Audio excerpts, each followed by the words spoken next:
Nous disons bonjour ou bonsoir à toute personne qui nous suit actuellement à travers cette vidéo. Cela dépendra du temps auquel vous suivez cette vidéo. Avant toute chose, nous remercions sincèrement nos frères et sœurs qui nous ont donné l'opportunité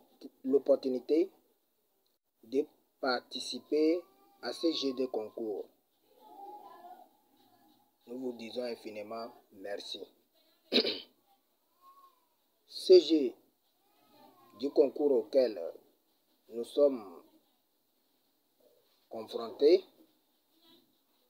nous soumet 3 sujets auxquels chacun devrait faire son choix.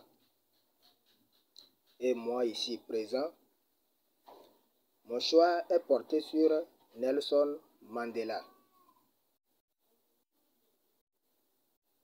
Dans ce sujet, il est question de savoir qui est Nelson Mandela, quelle est sa philosophie de lutte. Et sans plus tarder, nous allons répondre rapidement à la première question et ensuite la deuxième question.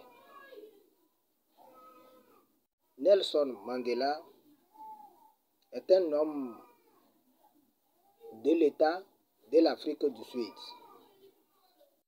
qui a utilisé la non-violence pour lutter contre l'apartheid.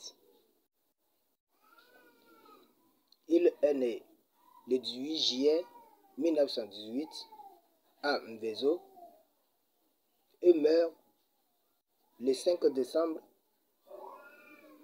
2013 à Johannesburg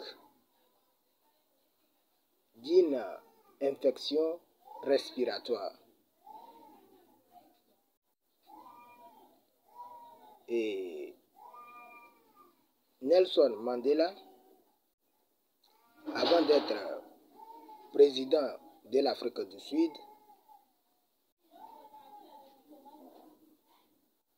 était d'abord l'un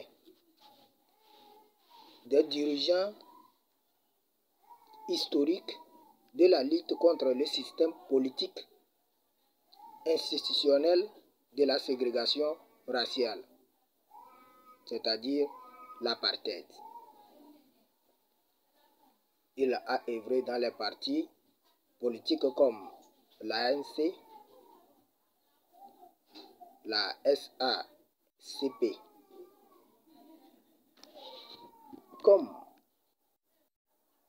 Pour ajouter, on peut dire que Nelson Mandela était bien sûr un avocat et pratiquait la religion méthodique. Donc, c'est un méthodiste. Comme philosophie de lutte, Nelson Mandela nous montre que être libre, ce n'est pas de se débarrasser seulement de ces chaînes, mais de vivre d'une manière qui respecte et renforce la liberté des autres.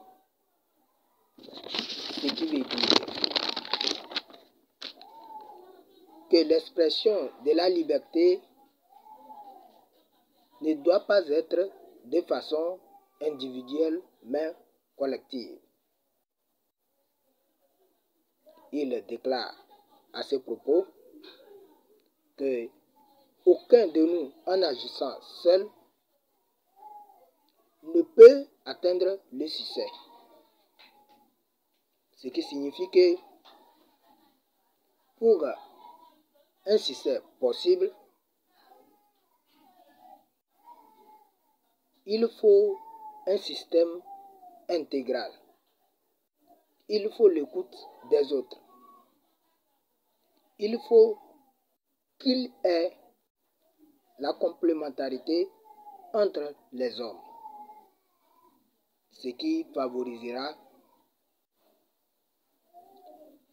le développement de tous. Il ajoute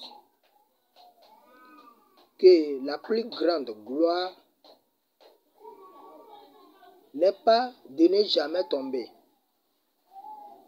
mais de se lever à chaque chute. Ce qui veut dire que pour atteindre une gloire maximale, il faut des mutations quand même. Ce qui permettra à l'individu de revoir ses erreurs et de les corriger. Bien sûr, ses erreurs passées. Il montre également que ce qui compte n'est pas des individus, mais le collectif. À ce sens, il prône que l'homme peut toutefois vaincre ses adversaires sans les humilier, sans les nuire, sans les faire du mal. Personne n'a besoin d'humilier, de nuire son frère avant de pouvoir grandir. Non.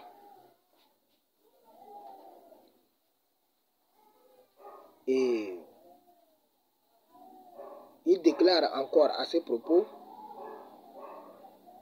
que même quand j'étais enfant, j'ai appris à vaincre mes adversaires sans les humilier. Voilà. Et pour finir, nous voyons que dans tous ces arguments, Nelson ne fait que prôner pour la notion de la justice, où il affirme que pour un développement possible de tous, il faut également un acte de justice. Avec la justice, l'homme peut parvenir à un progrès possible. Et ce qui conduira également au progrès de toute nation, de tout État. Voilà. Merci beaucoup. Merci pour votre compréhension. C'est le peu que nous avons eu dans ces sujets. Merci beaucoup. Et nous vous prions de cliquer sur j'aime pour pouvoir nous évaluer. Merci beaucoup. Et surtout, n'oubliez pas de cliquer. Merci.